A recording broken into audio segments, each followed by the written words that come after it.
That's what self-awareness helped me to understand so I can build my business in such a way. How does this work? That means when I'm hiring somebody to be on the team, I know because I've done self-awareness and personal development work, what my natural gifts are. So then I can outsource for the things that don't come natural. Does that make sense? That's how we're able to have a successful coaching company. I know that the coaches that are working in our programs, I need them to be great at the stuff that's not my preference. But I can't hire that way if I haven't done the work to know what my preferences are. Okay. I need to know what my gifts are, and I need to know what my career is demanding of me. And I need to know who I naturally am. And then I need to know who I need to become. Okay. All right. Those are the first three. Again, this is just my autobiography in chronological order. What did I do to get from overweight, overworked, underpaid, and unknown, right, to a successful speaker, coach, consultant who is in love with what she does and in love with who she's become? Optimal health is not a privilege, it's a right. However, unfortunately, the overwhelming majority of health challenges today can be attributed to lifestyle. This includes our physical activity, the quality of our relationships, stress, purpose and fulfillment, and of course, our diet. But what if there was an alternative? What if we could prevent and combat these health challenges with lifestyle changes before pills and procedures? You are listening to the Plant Protocol podcast with yours truly, plant-based health and business coach, and now the forever voice in your head, Lisa A. Smith. It's time to come get this health.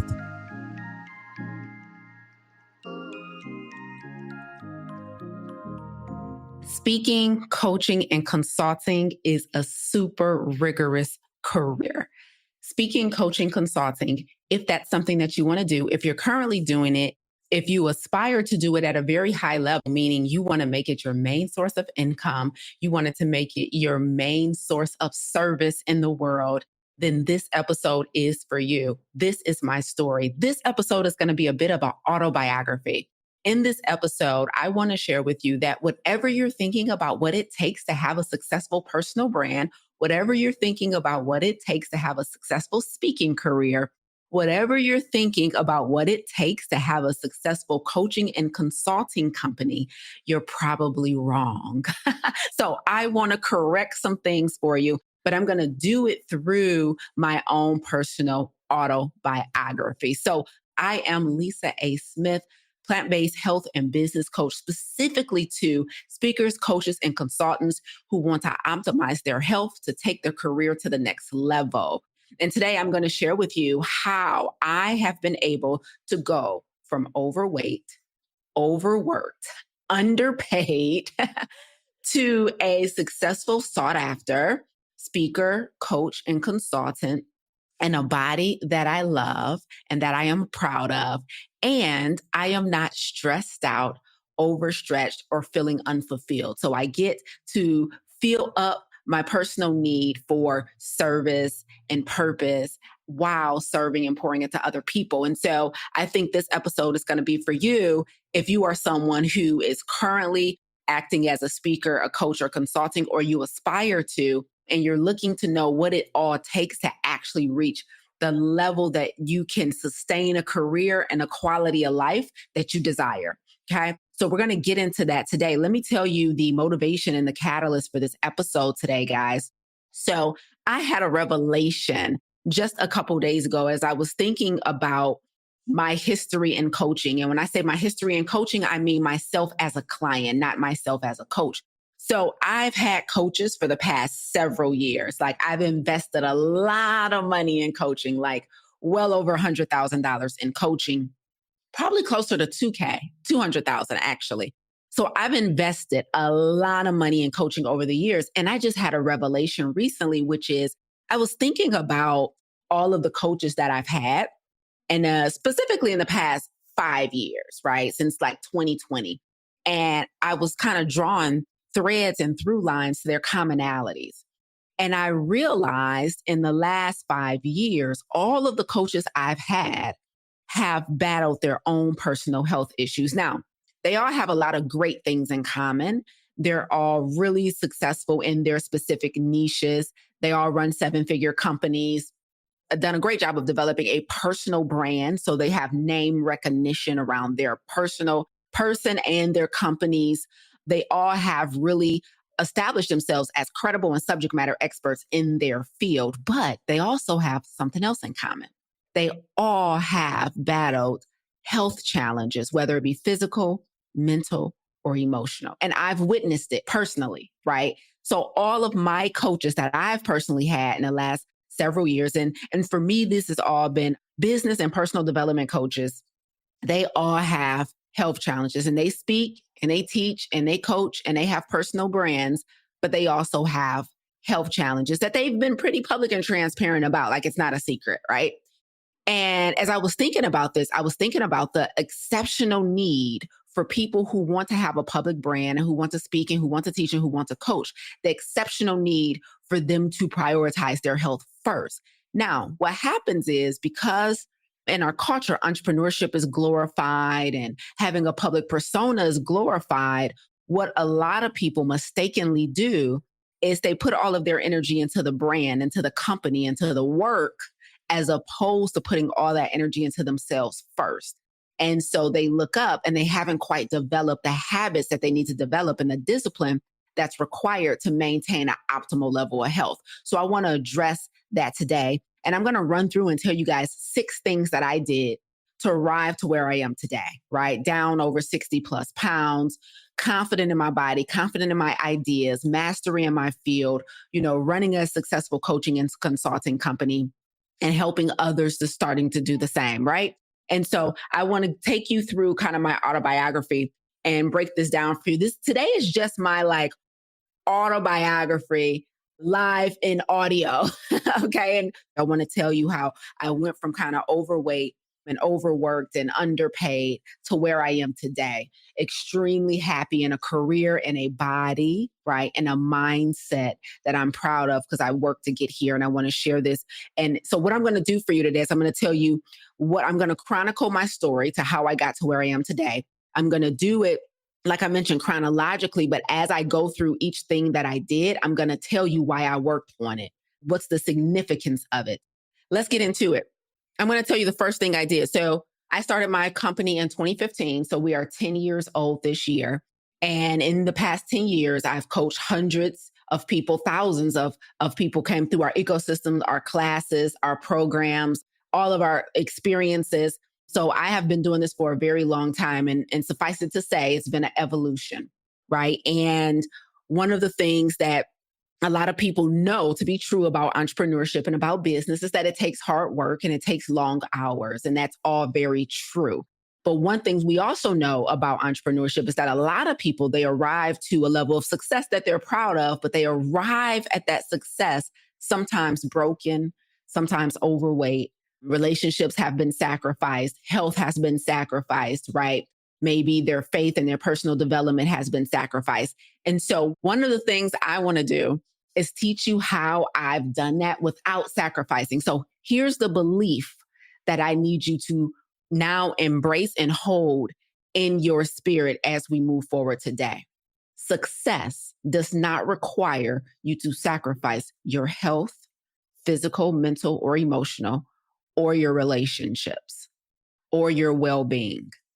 So the thing that I want to prove to you as I articulate and autobiograph my journey today is that success does not require all the sacrifices that we've heard and seen. I will say one of the things that has been really hurtful for me to watch, a lot of, especially my coaches experience, is just that. And one of the things is sacrificing, oh, now I got this level of success. I've earned this money. I have this company. I have, this personal brand. I'm in demand. But then privately, their relationships with their family and friends are broken, right? Privately, their physical health is breaking down. Privately, they still have things that they emotionally have not healed from. I've watched this happen over and over again with personal coaches that I've hired. I've watched one of my coaches have literally an emotional breakdown on stage, lost it, right? I've watched how health, when it's neglected, comes back and compromises everything you've built.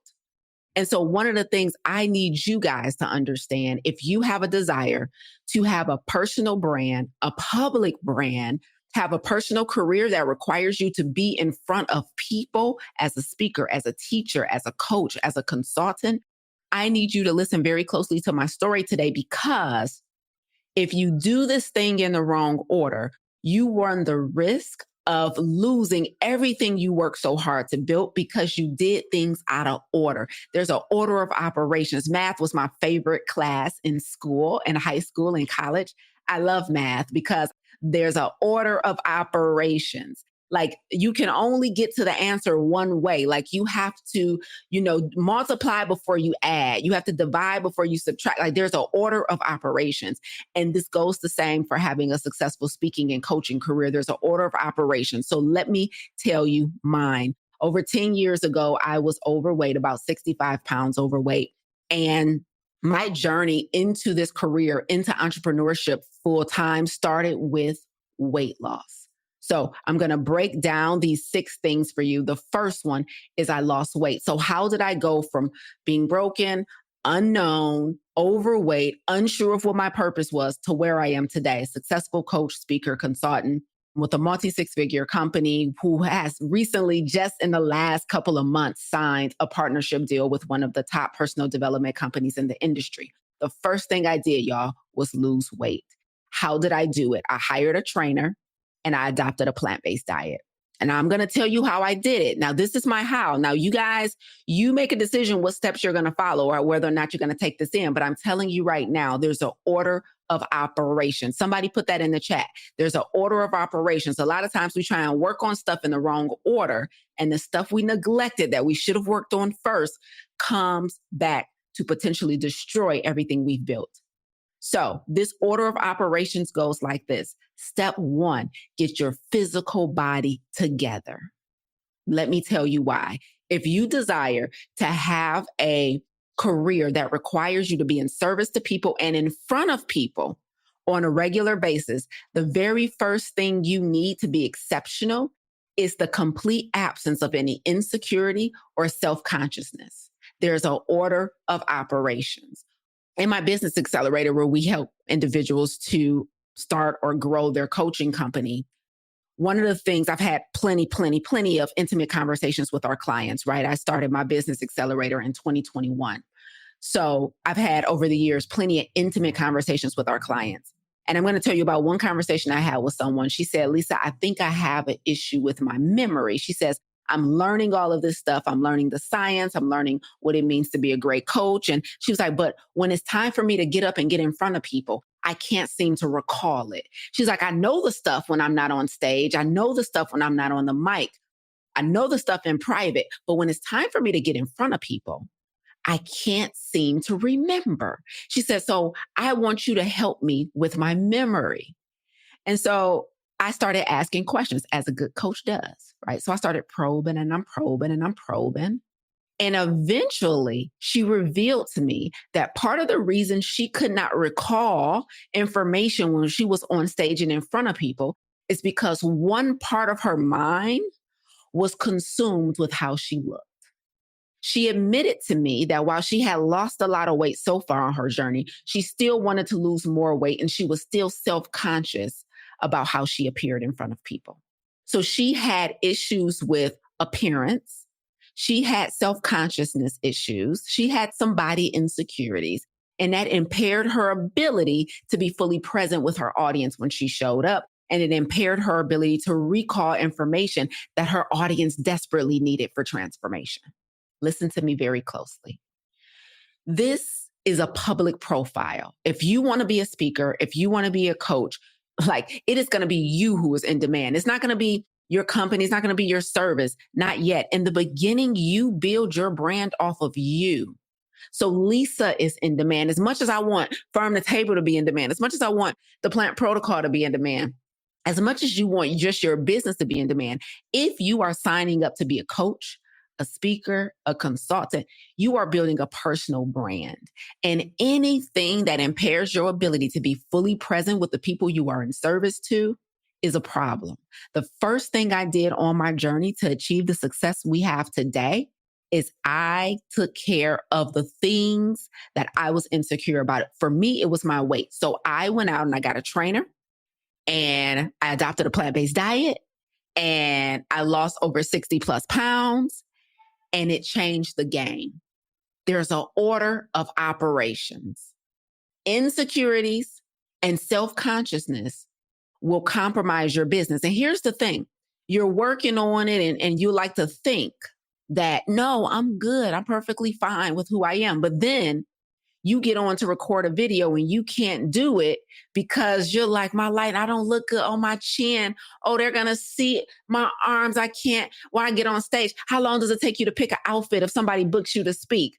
Like, you need to understand how much your, not obsession, but like you being preoccupied with your physical appearance, you need to understand how much time that's taken up and how much energy that's taken away from you being able to pour into the people you need to pour into. So for me, this is my autobiography. For me, the very first thing I did is I lost weight. And I did that with a personal trainer and a plant-based diet. And why did I do that? It's because personal insecurities, I could not allow that to impede my ability to have an impact on the audience. Okay. Here's the second thing I did to be successful. So number one, weight loss. Number two, I healed emotionally. So listen, why did I do this? It is so important, guys, that if you have any part of you that's broken, maybe from past experiences, things you haven't quite dealt with, things you haven't quite healed from, it is so important that you put down everything else and heal. First of all, when you are signing up to be a coach, or when you are committing to another human, that you're going to show up for them and you're going to help them through a problem or a challenge they're having to improve their quality of life, how dare you not show up as your best self? How dare you be broken and trying to help somebody else? It compromises the integrity of your work if you're not healed as a coach. I'm going to say that again. It compromises the integrity of your work if you are not healed as a coach, period. So the second thing that I did to establish myself as a successful speaker, coach, and consultant is I went out as soon as brokenness revealed itself. How did my brokenness reveal itself? Some of you guys know my story. I was on campus at Wayne State University in downtown Detroit, Michigan. Listen to Les Brown in my earbuds talk about how he was adopted and how his parents chose him and how grateful he was that his parents chose him. And then I started crying instantly in that moment in the student center on campus at Wayne State University. Tears started streaming down my face because my dad didn't choose me. I didn't even know I was bothered about this until I was triggered by Les. Les triggered the heck out of me that day. And I'm like, man, his parents chose him. I don't feel chosen. Matter of fact, I feel abandoned. Oh, shoot, I need to do something about this. As soon as you get evidence that you are not healed from something, your number one priority should become running to fix it. Because if you are going to take on the responsibility of healing others, if you're going to take on the responsibility of coaching and pouring into other people, how dare you do that at a low vibrational frequency?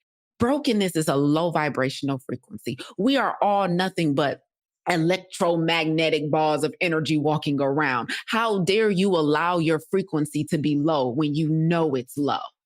So the second thing I did to arrive at the level of success I have today is I healed emotionally from anything that was impeding my ability to think clearly. Because if I had proceeded with my career with abandonment issues, I promise you it was going to show up in a negative way on stage. It was going to show up in a negative way in a coaching session. It was going to show up in a negative way in my role as a leader. What's your issues and what do you need to do to heal? For me, I'm going to tell you the two things I did to heal. Remember, I'm telling you what I did. I'm going to tell you how I did it. And I'm going to tell you why I did it. Listen, let me tell you. So I healed. How did I heal? Me, I went to therapy. Okay, I hired a therapy. The second thing I did is I hired a private investigator. Okay. So I got a therapist so we can talk through I got a therapist so that we could talk through what my issues were around my father leaving, right? The abandonment issues, maybe how that abandonment issues has shown up in other relationships, how it was showing up in my career, how it was showing up in my life, and talking through the things I need to heal from. Then I hired a private investigator to find my father, right? So that I could get some questions answered, right? And then the next thing I did is I attached myself to a possibility model. So my coach, as many of you guys know, my personal coach is Dr. Eric Thomas, right? The number one motivational speaker.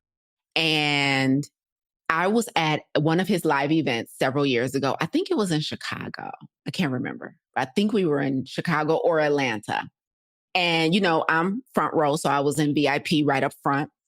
And I remember him saying loudly, boldly, proudly, "I'm healed." I said, "What?"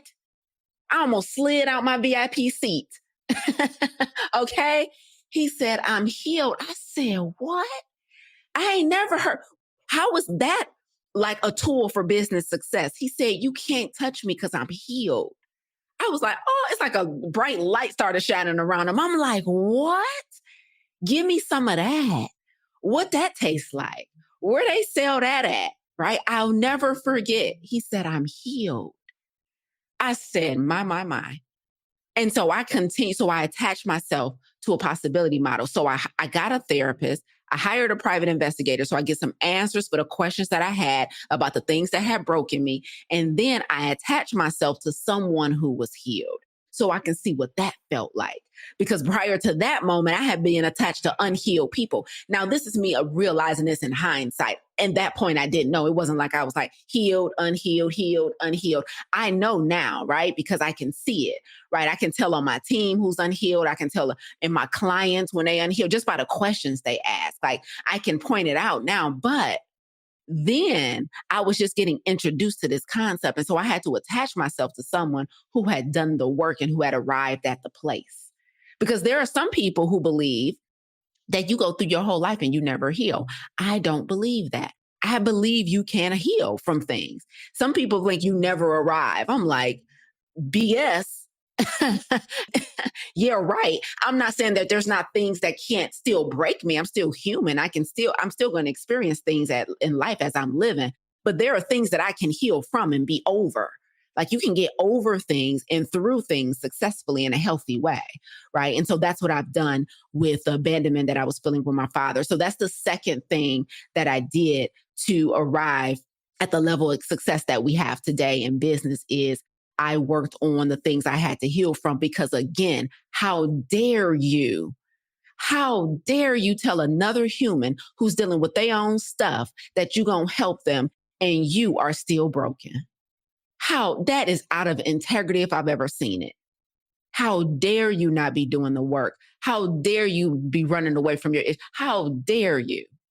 Like you got to take coaching serious. Like these is real people with real lives. And your advice is even skewed to people if you're speaking to them from an unhealed place. Now, you don't know this because you might not have the third thing I'm about to talk about, but I promise you, if you haven't done the work to deal with abandonment, loss, grief, sadness, whatever it is, you got to do it. You used to get bullied. You came from extreme poverty. And so you got a lack mindset. You used to get bullied. So you have a people pleasing mindset. You got abandoned. So you got abandonment issues. Like, what is it? What is it?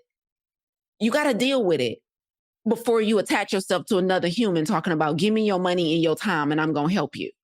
Okay. So the reason I had to get healed is because coaching for me is a career of integrity. And I need to be in high integrity in order to be in service to others. Okay. That's number two. The third thing that I did to reach this level of success is I developed extreme self-awareness, meaning I did a lot of personal development work. And how did I do this? I did this by hiring coaches and getting into community. So coaching and community. Let me tell you why self-awareness is so important in order to have a successful speaking, coaching, and consulting career. Because I needed to curate my life, my services, and my business based on who I naturally am. So let me give you an example. When I started doing a lot of personal development work, so this is like in a form of reading books, hiring coaches who specialize in personal development and self-growth and self-enhancement, and getting into communities where that was the conversation and that was the focus and that was the mindset. Let me tell you why this is so important to have a successful personal brand. Because when I started doing personal development work and like taking personality assessments and having my coaches break them down for me and better understanding who I was naturally, that's when I learned I was an introvert. I had no idea up until that point.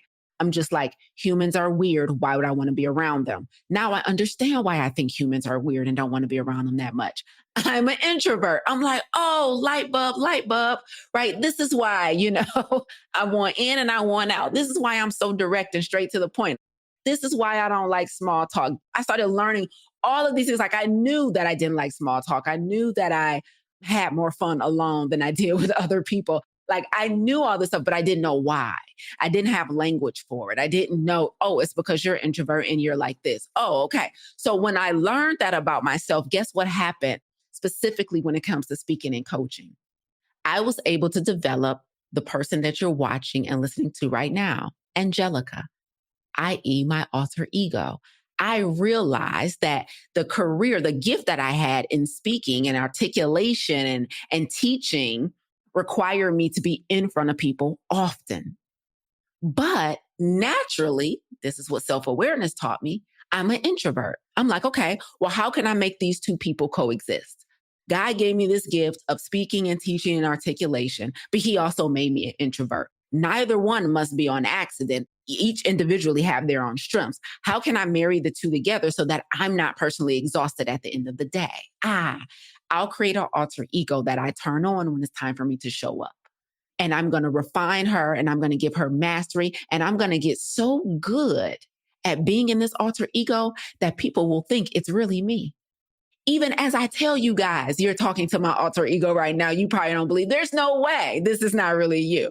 And she's become such a part of me now that she is me, right? But I got so good at creating her because I couldn't let God down. He gave me an assignment and he gave me a gift, but I couldn't let my preferences get in the way of my obedience. My preference is introvert.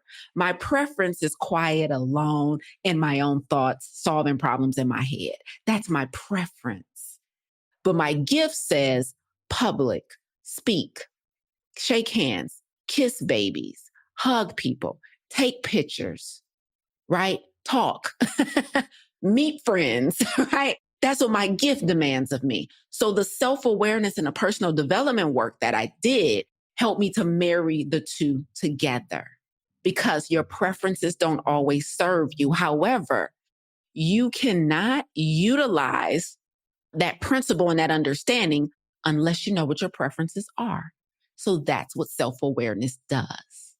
Self-awareness helps you to optimize your career as a speaker, as a coach, because you know what your preferences are. You know if you're naturally extroverted and maybe you like to just go with the flow and you like to just always be in a creative space. And you might now know, okay, I have to build up the part of me that focuses on organization and order.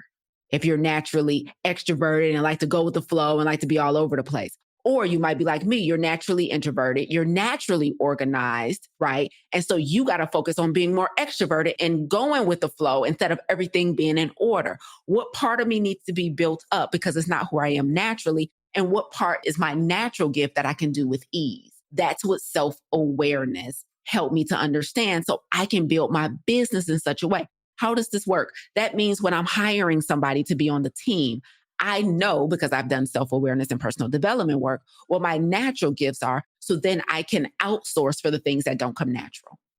Does that make sense? That's how we're able to have a successful coaching company. I know that the coaches that are working in our programs, I need them to be great at the stuff that's not my preference.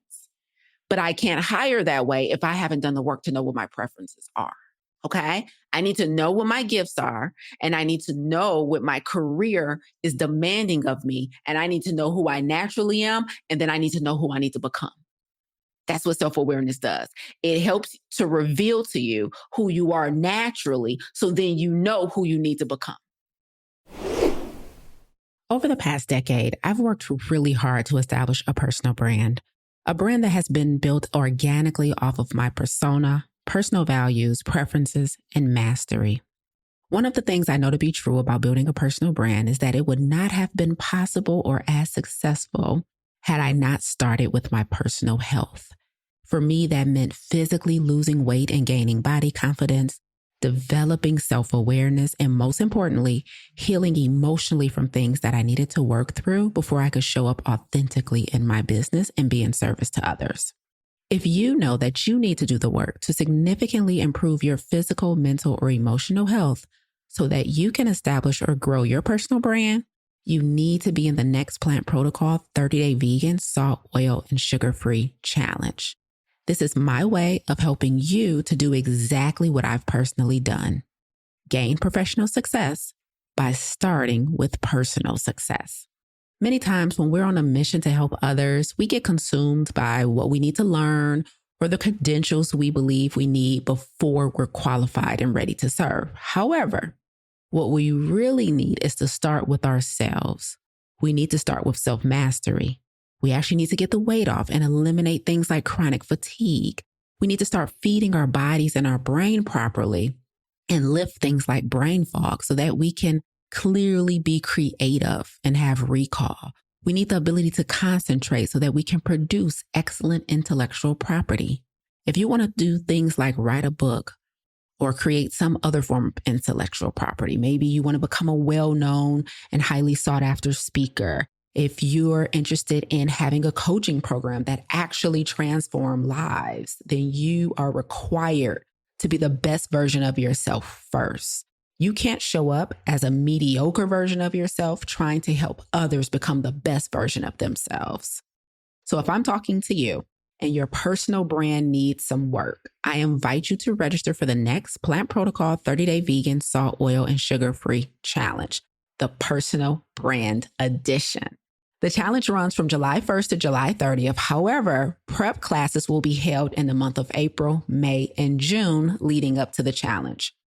Past challengers have experienced things like significant weight loss, complete reversal or remission of conditions like type 2 diabetes and hypertension, getting over food addictions, mental and emotional clarity. We've even had people who have actually launched their businesses directly from the information they've received and the experience they had during the challenge. This is where you want to be. If you are a current or aspiring speaker, coach, consultant, or leader desiring to impact the lives of others. So click the link in the show notes and join us in our Next Plant Protocol 30-Day Plant-Based Salt, Oil, and Sugar-Free Challenge. We're looking forward to launching your personal brand. Now on to the show.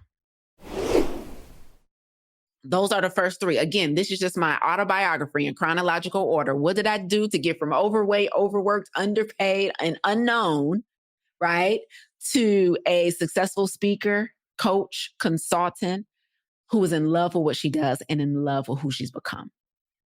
All right, let's get into number 4. We got the first 3 out of the way. The fourth thing I did, and again, this is the order of operations. The fourth thing I did in order to arrive to where we are today, guys, is I worked on my faith muscle. Whew. Let's talk about faith when you are an entrepreneur. Let's talk about faith when you're building a personal brand, which is a heavy lift on time. So entrepreneurship is already hard. Like I said, I was going to write a book entitled, Whatever You're Thinking, You're Wrong. Y'all like that book title? Whatever You're Thinking, You're Wrong. Okay. The truth about building a successful brand. But being an entrepreneur is already hard. Like business is already hard. Now, you compound that difficulty when you put a personal brand on top of it. Like some people are building a business, but they're not the face of the brand. Their name is not a brand. My name is becoming a brand, right? And so you put that on top of just the difficulties of entrepreneurship alone, and it's like a monster. So you need a lot of faith to have success in business. You need even more faith to put your name, your face, and your opinion in front of the public to critique on a daily basis. Listen to me closely. If you go into this thing with a weak faith muscle, you are in for a heck of a roller coaster of a ride. So let me tell you what I did. All right. So I told you I worked on my faith muscle. I said I was going to tell you how I did it. I strengthened my relationship with God. I mastered prayer, right? I even took a 6-week prayer class with Michael Beckwith. I love Michael Beckwith. I got serious about prayer. Like, what does it mean to pray? Right. So I strengthened my relationship with God. So that's I literally found a church home that I love, joined church, started tithing, developed a relationship with church and God, prayer. So I mastered prayer. I studied what it means to pray. Right. And then the next thing I did, and this might sound kind of odd, but the next thing I did to improve my faith muscle is I committed to being in service. So I started serving. What does that mean? So in our company, for example, we always give away a scholarship to one of our programs, right? So we always give away scholarships. I've been doing that since 2016. For people, when people reach out to me, sometimes they ask me to speak and they're like, we don't have a budget, but we really want you, or we can afford your rate. Will you take this rate? We really want you. I lead with service in everything I do. When I show up in communities that I'm in, I've been in multiple communities over the last several years. I'm showing up in the community to learn whatever I paid to learn, but I also am in the community to serve. I know that my specialization is attractive to a lot of people because a lot of people are working on their health in some capacity. So when I get in these communities and people are like, can you help me with this? I'm happy to do it. I'm not like, oh, you got to pay me or, oh, you got to, I don't lead with money. I lead with service. Because what I know is that if we look at tithing, for example, right? So I tithe, right? And I give, money back to God. And the rule is, right? The principle is that he's going to give it back to you, press down, runneth over, right? Shake it, that's the rule, right? Whatever you give, you're going to receive back multiplied. So I believe that to also be the case with service. So everything that I do, we have 6 core values in my company. One of them is service leads and money follows. So we're in service to people before we're well, what can you afford and how much can you pay? You'll be surprised how much I've given away, how much I've paid for people for stuff, how much, it doesn't matter. I don't care because I'm not concerned with the money. Right. I'm concerned with being in service. I'm concerned with serving God's people. I'm concerned with regifting my gift, right? All of our gifts are meant to be regifted. And there's no rule that says you can only regift it in exchange for money, right? So I'm in service to people. And so that is one of the ways that I've exercised my faith with God. It's I'm going to prove to you that I'm here to serve first, right? So I'm in business and I run a for-profit business. So we're going to charge. We charge for our services, but I give away way more than I charge for, way more. The scale is not balanced. This is service. I come on every Monday and do a keynote for people. And I don't do a keynote that's let me give you a little nugget and leave you wanting more so you'll pay for something at the end. No. I show up every week to speak for free. And I plan for these talks. I don't just come on what y'all up to. I think through, what do I want to share with the people? How can I really give them something that's going to move the needle for them today if they really take it in and listen to me, right? So service precedes everything that I do. So the people who get mad at me for charging, the people who try and rip us off and commit to paying us and then, bail on their commitments, they got to take that up with God. You know what I mean? That's on them. I've had people say, you don't need my little money. Now you done signed a contract to be in one of our programs and you decide to bail on your commitment. I'm like, God bless you. Why would you block your own blessings doing some foolishness and some dishonest stuff like that? Right. But people do it, right? People bail on their commitments. People bail on their priorities and their integrity. I'm like, okay, all we're going to do is blacklist you. We never going to work with you again. And you'll be hearing from our attorney. But that's on you. You know what I'm saying? For us. So I'm not mad when we charge because I know the things we charge for, you're going to get the value that we say above and beyond. But also we serve first. Most people end up paying us actually after I've serviced them for free, right? After I've serviced them for free. And so, it's very important to me that I show God, right, that I'm here for the right reasons, that I understand the gift that you gave me. I understand the blessings that you've afforded me. And my mission is to give it back. So it's just like tithing, whether it's in money or it's in service, right? Service is one of the ways that I display my faith to God. So that's how I've done it. So that's the fourth thing I worked on is my faith. It is being in service, It is developing a relationship with God. It is consistent prayer, right? And the final way I exercise my faith is by taking risk, right? By doing the things that are scary, right? I remember years ago, one of my first business coaches, she took a look at the business and was like, you're doing this, you've done this, you've helped people do this. And she's like, your price is too low, way too low. And so it was so scary for me at the time to raise our prices because it wasn't like $100 or even a $200 price jump. It was like thousands of dollars. And so we were like 4Xing our price point, and it was scary. But again, I had to exercise faith in that moment. I was being obedient. And so I had to be obedient swiftly. And so it's so important that we all recognize that it is nearly impossible to run a successful business that grows exponentially without faith. Because if you have made a habit in your private life of only doing things that are comfortable or only taking risks that still make you feel like you're in control, you're going to be the bottleneck in your business. Like there's risks you have to take. You got to put yourself out there. Like you need to be on stages and in front of people that sometimes is very scary. Like you got to say yes to opportunities that you might not feel quite qualified for because imposter syndrome is doing what imposter syndrome does. Like faith is required to have success in this lane. It's just required. And some of us, I know a lot of us, especially like people of color, Black women, we have mastered the hard work part because we had to, because all the inequities in this country, we got to work hard for every single thing we have. We have to work hard for it. But then when you get to a point in life where hard work is no longer the key that unlocks the next door, it's hard AF sometimes to realize that I can't hard work myself into this room. I can't hard work myself into this next opportunity. I can't hard work myself into this favor. You mean to tell me I'm going to have to faith myself into this room? You mean to tell me I'm going to have to faith myself into this opportunity? You mean to tell me I'm going to have to faith myself into this favor? You mean I just got to have faith? I'm not used to that, Jesus. I just want to work hard. Just give me something to do. You mean I just got to have faith? Lord, how, Sway? But I promise you, if you do not master faith, you're screwed. I'm going to say it in the most sophisticated way as possible.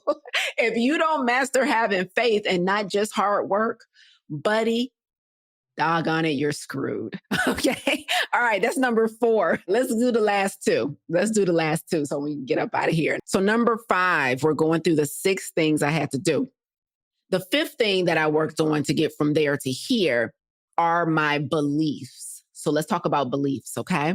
So when I say beliefs, this is speaking to things like, oh, I really want to help people in their health, but I'm not a doctor. I didn't go to nursing school. I never worked in the medical field. And so nobody's going to listen to me. I'm not qualified, right?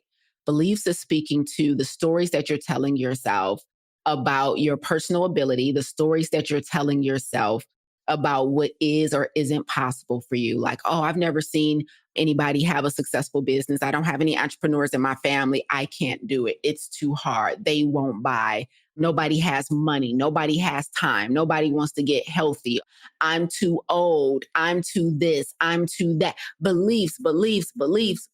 All of the stories that you tell yourself about why something won't work for you that has clearly worked for multiple people just like you. Every single story. So how did I work on my beliefs? 1, mindfulness. So I personally meditate, right? So this is all about retraining your subconscious. Meditation for me is about mastering present moment awareness and retraining your subconscious. Everything you do is because it's a belief embedded into your subconscious mind. And so we have to take ownership of rewriting the script. So for me, meditation every day is about retraining my subconscious mind. And it's all about making sure I'm embedding only the beliefs that will propel me forward and not the things that will hold me back. Okay. So how did I change my beliefs? How did I start working on limiting beliefs? Number 1, mindfulness. Number 2, books. I do a lot of reading. I do a lot of listening to books. I do a lot of physical reading of books and understanding the power of the mind, understanding the power of our thoughts, understanding how to rewrite those things, understanding what I need to believe instead, reading stories of inspiration for people who have done it before me and how they did it. A lot of reading, a lot of studying, because it is very hard to have a successful business and a successful brand if you are constantly scared and if you are constantly thinking in lack. Very hard. Fear and lack are just beliefs. All you have to do is start believing something different. And I'm not saying all you have to do as if it's a simple, flick of a light switch task. I understand this takes work. Our beliefs are sometimes so embedded in us from experiences we've had, failure and loss we've had, all type of stuff. We're dynamic humans, right? But the issue is a lot of us are just literally walking around with these beliefs and we're not actively doing anything about them. So you have to actively pursue another chain of consciousness. You have to actively pursue it until you own it. Like I told somebody the other day, literally with the most conviction that I've probably said anything. Well, I say everything with conviction, so that's not saying much. But I told somebody the other day, I said, everything always works out for me, right? I was like, I'm going to get everything I want, right? Like I wasn't flinching. I wasn't smiling. I need you to know that everything I want, I get. Everything I do works out. Everything I put my mind to comes to fruition. Like the belief is on 10. What's so crazy about that is that many of you who are listening, watching right now, you have the exact same belief in the opposite direction. Nothing ever works out for me. I always fail. It's always too hard. There's never enough. You have the exact same conviction, just in the wrong direction. So you don't lack the ability to believe. You don't lack the ability to have conviction. It's just on the wrong things, right? And so the beliefs, you have to work on your beliefs. Like it's non-negotiable. Because if you show up, for example, let me give you a real-time example before we get to the sixth and final one. If you show up in your business, like as a speaker, and let's say somebody wants you to book you to speak, and let's say they ask you how much you charge. If you came into your speaking career and your persona as a speaker with a lack mindset, afraid of charging money or afraid that you'll lose an opportunity if they can't afford it, or afraid that it's too much, or thinking you're not worth that much, you compromise the whole business. You're the bottleneck in your business because you think in lack. Now imagine if you only thought in abundance. Imagine how that conversation would go if you only thought in abundance. Imagine how that conversation and that negotiation would go if you only believe that everything worked out for you and you're the best at what you do. Not because you're just trying to spew affirmations, but because you've really done the work to train your subconscious to understand that it's true. Imagine how different your conversations will go with people and opportunities. Imagine how different your conversations will go with partners and friends. We just happen to be talking about career right now, but your beliefs are bleeding on everything you're doing. So how did I do it? Again, mindfulness. I have a practice where I actually focus on my subconscious mind on a daily basis. Books and reading and studying human behavior, thought, the power of thinking, taking courses in it. Right. And then again, attaching myself to a possibility model, attaching myself. I did the same thing with faith. Like my coach, E.T., he's probably the person I know who has the most faith among anybody I've ever met in my entire world. His belief in God and the possibility and the things that God's going to do is off the charts. So I also attach myself to these people who have the things that I'm trying to adopt. Right. So that was number 5. Okay. So number 5 is beliefs. Let's get into the last one, y'all. And the sixth thing, the sixth step, the sixth chapter in my autobiography of how I arrived to where I am today. The last thing that I worked on was confidence. Listen to me very closely. It ain't nothing like telling somebody you're going to help them with something. You're going to teach them something. You're going to help them get healthy. You're going to help them heal. You're going to help them with their finances. You're going to help them with real estate. You're going to help them whatever you do, whatever your mastery is, whatever your lane is. You're going to help them find their purpose. You're going to help them organize their life. You're going to help them organize their closets. I don't care what it is, okay? One of the number one things that have helped me close the deal in every single sales call, negotiation, back and forth, contract signing is my confidence that I am going to be able to deliver on the things that I said I was going to do. I think the number one, now y'all tell me if this is true. Y'all watching, y'all listening, y'all be watching me and listening to me all the time. Tell me if this is true. Is one of the things that has attracted you to me, is it my conviction? Is it how much I believe in what I say? Is it how much I show up with so much? Like when I'm coaching somebody, is I don't just be like, well, here's what you can do if you just so happen to want, maybe it could work. I don't know. Maybe if we tried it and maybe really, hopefully it could go that way. But, or do I be like, listen, this is what you need to do. And this is why it's going to work. And we're not talking like that no more. And all I need you to do is this, and then stop the moderation. Like, I don't talk in moderation. I don't talk like, well, we can keep a little of the bad and a little of the good. And maybe hopefully we can mix those together and put them in the oven and it comes out your goals. I'd be like, no. We're not going to eat the sugar. We're going to drink the water. We're going to do this. What's your assignment? Okay, here's what I need you to do. I need you to go back, tell them people you're going to do it. Show up. What type of conviction do I coach y'all with? What type of confidence do I coach y'all with? I don't fluff around. I don't walk on eggshells about what I believe and what I know. Like there's a whole bunch of stuff I don't know. Let's be very clear. Like a whole bunch of stuff I don't know. Like a boatload. You can't feel the world with the stuff I don't know. But the stuff I do know, I believe in it so much. I'm so confident and convicted in what I say and what I teach and what I speak. Like I don't even open my mouth if I'm not convicted about what I'm about to say. Like I ain't got time to be playing with y'all. I ain't got time to be playing with y'all lives and y'all futures and y'all goals and y'all assignments. I'm not even going to do that to you. That is why we interview people to be in our programs. Why? Because I need to make sure that I can confidently help you with what you say you're trying to do. Your confidence. If you don't have confidence, you are not cut out for this, period. Let me tell you how I got confidence before we wrap up. It's 3 main things I did to build my confidence, okay? The first one is mastery.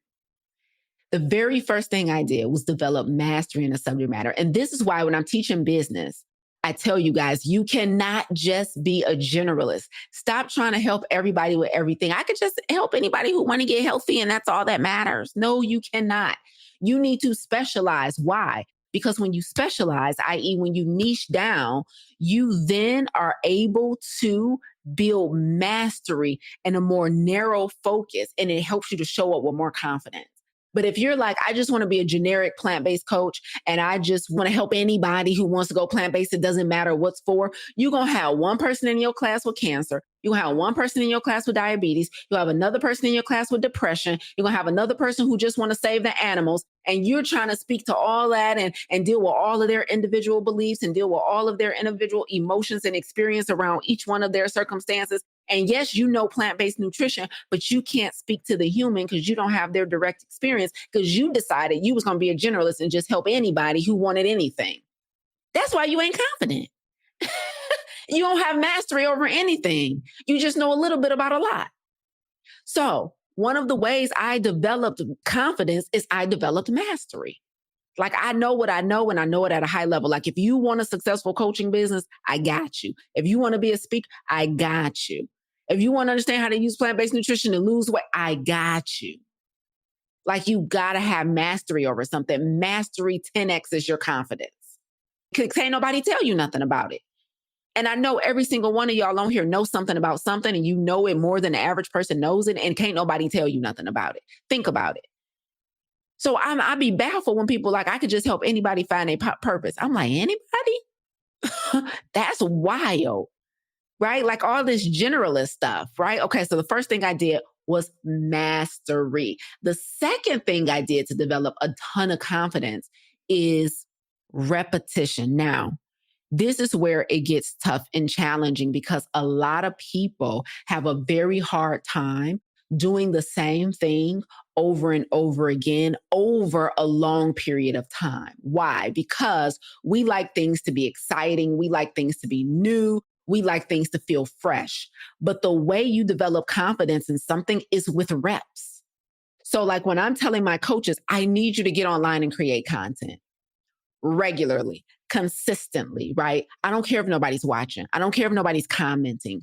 I don't care if nobody's sharing. I don't care if nobody liking. Get your reps in. Everything I need you to do, like you need to get your reps in. So how did I become such a confident speaker? I did a class every first Saturday of the month for 5 consecutive years.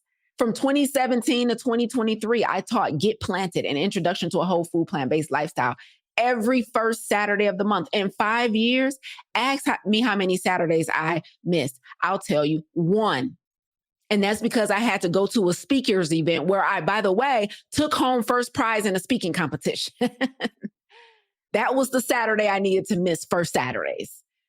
That was the only one in 5 years. You don't have enough reps in. And so because you're not practicing, you're just in a corner worried about you not being good enough, but you're not doing anything to try and become good enough. Your confidence is low.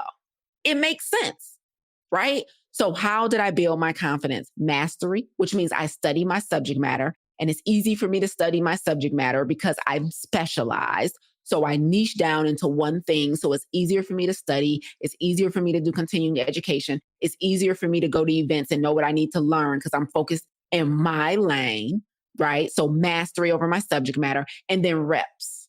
I got my confidence up by doing a ton of reps. Even to this day, what y'all know gonna happen every Monday at 10 a.m. EST. I gotta stop what I'm doing because Lisa about to wax deep on something. How long have I been doing this? I've been going live every Monday for years. Even before YouTube, I was live every week on Facebook and Instagram. And then last February, just over a year ago, I started on YouTube as well. So just because I've only been on YouTube a year, I've been on Facebook and Instagram going live forever. Reps, it's just reps. That's how I got my confidence in reps. So your inconsistency is keeping you with low confidence. Somebody had to tell you. It might as well have been me. Okay. So here's my takeaway for you guys. Listen, you got to stop making showing up and getting it done the goal. Because the very final thing that I did to improve my confidence is I embodied with everything in me a spirit of excellence. I embodied a spirit of excellence. So what that means is just showing up and turning my camera and my mic on Monday mornings is not good enough for me. For the average person, they're like, yeah, I do it every week. Or yeah, I show up, I do a podcast episode every week. I'm on my channel every week. That's good for the average person. It's not good for me. I show up prepared with a keynote every week. How you gonna beat me? How you gonna come for me with that level of preparation? I'm with y'all for an hour, but I've been preparing for 7 days. Come on now. Showing up is not good enough for me. I need to show up with excellence, everything that I do. Excellence doesn't mean perfect. It doesn't mean I don't make mistakes. It means that when I walk away from this, when I turn this camera off in a few moments, I'm going to be able to confidently say, I did my best. Can you confidently say you did your best after every workout? Can you confidently say you did your best at every meal? Can you confidently say you did your best at every engagement? Can you confidently say you did your best every time you sat down with a client? Y'all, the people who are average, who have low, are the people who have made just showing up the goal. Just showing up to me is failure. If the only credit I'm giving myself is I was here, please. That's not good enough for me. So for me, excellence is the goal every single time. And excellence doesn't mean perfection. It means I can confidently say I did my best. And if I cannot confidently say that, then we need to go make an adjustment. So I embodied a spirit of excellence. So that's the 6 things that got me to where I am today. Let's review really quickly, boys and girls. Weight loss, healed emotionally, self-awareness and personal development, faith, beliefs, and confidence. That is the order of operations. That is the trajectory that I took to get to where I am today, from overweight, overworked, underpaid, and unknown to well-known, a successful speaking, coaching, and speaking career who just signed a multi-year deal with the #1 personal development company, the #1 motivational speaker. I was attractive to them. Obedience is attractive. Mastery is attractive. Confidence is attractive.